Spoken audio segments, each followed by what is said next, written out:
Hello dear students, class 12 history में आज का जो हमारा वीडियो है, टॉपिक नंबर है 1.1 स्रोतों की तलाश, सर्चिंग फॉर द सोर्सेज। और हमारे चैप्टर का नाम है किसान, जमींदार और राज्य, यानी पीजेंट्स, जमींदार एंड द स्टेट्स। तो मुगल सोसाइटी यानी Mughal rural society, Mughal agrarian society, मुगलों के ग्रामीण समाज, मुगलों के ग्रामीण समाज की गतिविधियों या मुगलों के दौरान का जो कृषि इतिहास है उसको समझने के लिए ये चैप्टर हमारे पास यहाँ पर है। तो चलिए इस चैप्टर को, टॉपिक को हम शुरू करते हैं। इसमें 3 पॉइंट पे हम डिस्कशन करेंगे। एक तो हम आईने अकबरी के बारे में डिस्कशन करेंगे, दूसरा कुछ दस्तावेज यानी डॉक्यूमेंट्स के बारे में डिस्कशन करेंगे जो मुगल एग्रेरियन सोसाइटी या कृषि इतिहास को समझने में मदद करते हैं। चौथा हम बात करेंगे ईस्ट इंडिया कंपनी के दस्तावेजों के बारे में जो पूर्वी भारत में लिखे गए। तो ये हमारे की हेडिंग्स और पॉइंट्स होंगे। चलिए पहले वीडियो को शुरू करते हैं। डिटेल से पूरा वीडियो सुनिएगा, अगर आपको समझ में आएगा तो कमेंट करके जरूर मुझे बताइएगा। चलिए शुरू करते हैं। बेटा, चूंकि किसान जो होते हैं, देखिए भारत बहुत बड़ा देश है और मुगल जो पीरियड था, मुगल समाज, मुगल जो जिस समय भारत में शासन कर रहे थे उस समय जो है गाँव में किसान काम कर रहे हैं, मजदूर काम कर रहे हैं, ठीक है। लेकिन क्या है, अगर हमको मुगलों के दौरान के समाज के बारे में जानकारी प्राप्त करनी है तो कैसे पता चलेगी? तो किसान जो है अपने बारे में खुद नहीं लिखा करते थे। देखिए उस समय जो है किसान, आज भी बल्कि अधिकतर जो है वो कम पढ़े लिखे होते थे या वो उतनी शिक्षा नहीं मिलती थी, तो कैसे अपने बारे में इतिहास लिखते? और ग्रामीण समाज के क्रियाकलापों की जानकारी हमें उन लोगों से नहीं मिलती जो खेतों में काम करते थे। देखिए आज तो हर कोई व्लॉगिंग कर रहा है, अपने बारे में लिख रहा है, चिट्ठी लिख रहा है। तो उस समय ग्रामीण समाज जो मुगल पीरियड था तो उस समय गाँव के लोग कहाँ लिखते थे?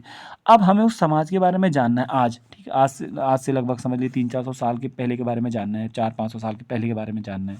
तो हमें 16वीं और 17वीं सदी के कृषि इतिहास को समझने के लिए मुख्य स्रोत के रूप में ऐतिहासिक ग्रंथों और दस्तावेजों का प्रयोग करना पड़ता है जो मुगल दरबार की निगरानी में लिखे गए थे। तो अब आपको पता है कि 16वीं सदी में और 17वीं सदी में पूरे भारत के बहुत बड़े क्षेत्र पर कौन शासन कर रहे थे? मुगल शासन कर रहे थे, मुगल वंश शासन कर रहा था। और मुगलों का सबसे महान राजा जो कौन थे? वो थे अकबर, या अकबर जो है सबसे महान राजा है यहाँ पर। तो 16वीं सदी का मतलब 1501 के बाद और 17वीं सदी का मतलब 1601 के बाद। तो 1501 के बाद जो है अकबर का पीरियड आएगा, 1601 के बाद जो है आपका जहांगीर और लगभग शाहजहां का पीरियड आता है, फिर औरंगजेब का पीरियड आता है।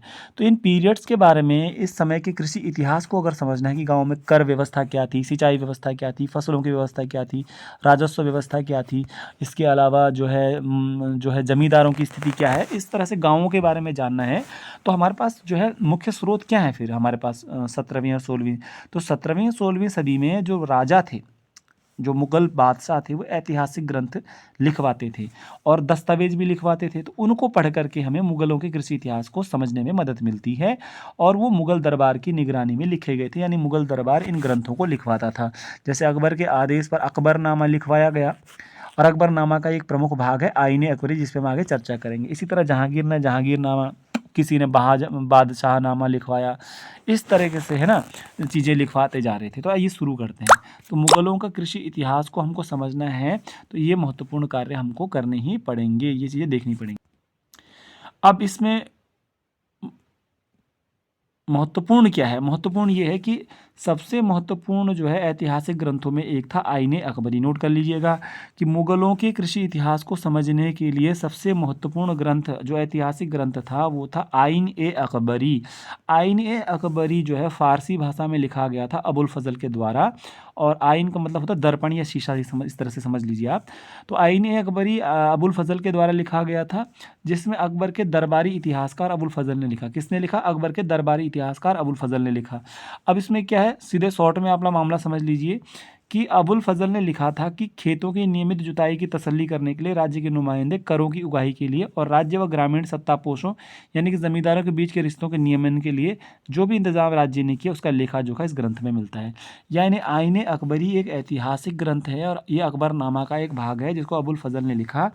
और इस आईने अकबरी में विस्तृत रूप से जो है हमको टैक्स यानी करों के बारे में, इसकी फसलों के बारे में, ज़मींदारों के बारे में, किसानों के बारे में, करों के प्रकार के बारे में, टैक्स, लैंड फॉर्म्स, ज़मीन के बारे में, भूमि के प्रकार के बारे में, कई विविध प्रकार की डाइवर्स जानकारी हमको पता चलती कि किस प्रकार से राज्य या मुगल जो है अपने अधिकारियों को कर वसूल करने के लिए भेजते थे और वसूली कर की नकद या फसल के रूप में होती थी, इत्यादि जानकारी अबुल फजल के ग्रंथ आईने अकबरी से मिल जाती है। तो सबसे महत्वपूर्ण जानकारी का स्रोत मुगल कृषि इतिहास को समझने में आईने अकबरी है, जिसके लेखक अबुल फजल हैं, जिसमें उसने खेती से संबंधित कर व्यवस्था, राजस्व व्यवस्था, जमींदारों के साथ रिश्तों के आदि में काफ़ी जानकारी दे रखी। इस ग्रंथ में विस्तृत जानकारी है राजस्व व्यवस्था से संबंधित।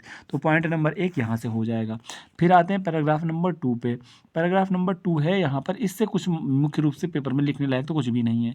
तो आईन अकबरी लिखने का उद्देश्य क्या था? आईन अकबरी लिखने का उद्देश्य ये था कि साम्राज्य का एक ऐसा खाका, ब्लूप्रिंट, एक ऐसा प्रेजेंटेशन खाका किया जाए जो उस आईन अकबरी को पढ़े वहाँ पर कोई भी बगावत या रेबेल ना बन जाए मुगल बादशाह का, और किसी किस्म की अलग सत्ता यानी कोई अलग सरकार विद्रोह करके अपना राज्य ना बना ले।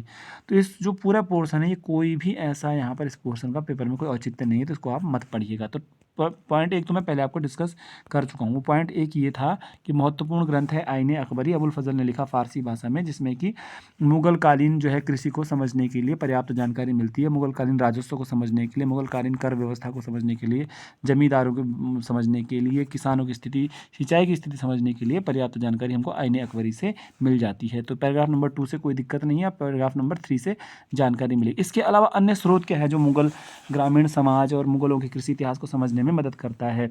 तो वो ये है कि हम आइन की जानकारी के अलावा, अब हम आईन अकबरी तो पढ़ सकते हैं, लेकिन और स्रोत क्या है हमारे सामने? वो ये हैं कि मुगलों की राजधानी से दूर के इलाकों में जो ग्रंथ लिखे गए और जो दस्तावेज लिखे गए, उनसे भी महत्वपूर्ण जानकारी कृषि इतिहास को समझने में मिलती है। उदाहरण के तौर पर 17वीं और 18वीं सदियों के गुजरात, महाराष्ट्र और राजस्थान से मिलने वाले दस्तावेज शामिल हैं जो सरकार की आमदनी की विस्तृत जानकारी देते हैं। तो यहाँ तक स्थिति ये है कि जो भारत का नक्शा जो इस तरह से बना दे, अगर हमारे यहाँ पर गुजरात राज्य है, यहाँ पर आपका राजस्थान है और यहाँ पर महाराष्ट्र है, तो महाराष्ट्र और गुजरात और गुजरात राजस्थान पर तो भाई मुगलों का कब्जा था ही यहाँ पर। तो यहाँ पर भी कई क्षेत्रीय भाषाओं में दस्तावेज लिखे गए, डॉक्यूमेंट लिखे गए। जैसे दिल्ली से मैसेज गया कि भाई हमें पैसे पहुँचाओ, तो राजस्व रेवेन्यू यहाँ से भी कलेक्ट हो रहा है, रेवेन्यू यहाँ से भी कलेक्ट हो रहा है, दिल्ली तक पहुँचाया जा रहा है। जैसे आज इनकम टैक्स जाता है सेंट्रल गवर्नमेंट के पास, तो यहाँ से टैक्स जाता था। और महाराष्ट्र से भी टैक्स जो है, रेवेन्यू जो है, कम से कम 17वीं 18वीं सदी तक जाता था। कहाँ? दिल्ली जाता था। तो इन हो सकता है वो शिवाजी के भी दस्तावेज हों, शिवाजी के टाइम पे भी महाराष्ट्र में दस्तावेज लिखे गए हैं ना। तो ये सारे दस्तावेज जो हैं, जो महाराष्ट्र, गुजरात और राजस्थान में लिखे गए, उनसे भी हमें मुगलों के राजस्व की जानकारी मिलती है और मुगलों की आमदनी, इनकम कितनी थी, उसकी विस्तृत जानकारी प्राप्त होती है। ठीक है। और यहाँ से कृषि संबंधों, कृषि राजस्व वगैरह की जानकारी मिल जाती है। तो इससे क्या है, कृषि इतिहास की जानकारी हमें इनके यहाँ के दस्तावेजों से मिल जाती है। तीसरी हेडिंग की तरफ चल लेते हैं। तीसरी हेडिंग ये है कि ईस्ट इंडिया कंपनी के बहुत सारे दस्तावेज हैं जो पूर्वी भारत में कृषि संबंधों का उपयोगी खाका पेश करते हैं, और ये किसानों, जमींदारों और राज्य के बीच झगड़ों को दर्ज करते हैं और यह समझने में मदद करते हैं किसान राज्य को किस नज़रिए से देखते थे और राज्य से उन्हें कैसे न्याय की उम्मीद थी।